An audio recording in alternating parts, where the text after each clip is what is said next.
जोहार गी इतुन अखड़ा जामतोड़ा YouTube channel रें सगुन दाराम पेया इंगी राजेश बेसरा।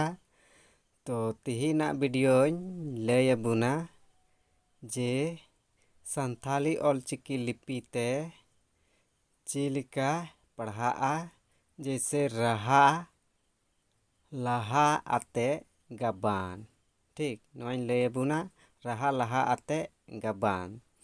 तो नोआगी दिलांग बुन नेल लगी नोआ जैसे ऑल गहला टुडा दो बांग ऑलोग नोआ की बोलते आल इल उल एल ऑल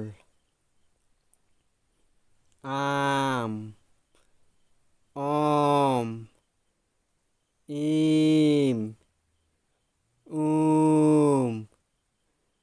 एम ओम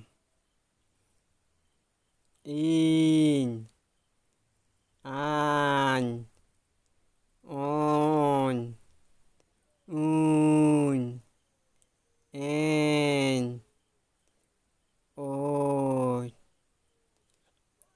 ऊत ईत आत ओत एत ओत लहा से एच ऊच ईच आच ओच ओ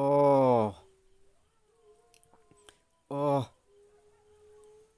ए ऊ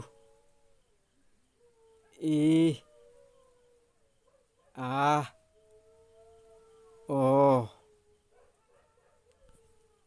तो नॉय बुन नेल केआ जे संथाली ऑलचिकी लिपि ते चिलिका ओलोगो कना।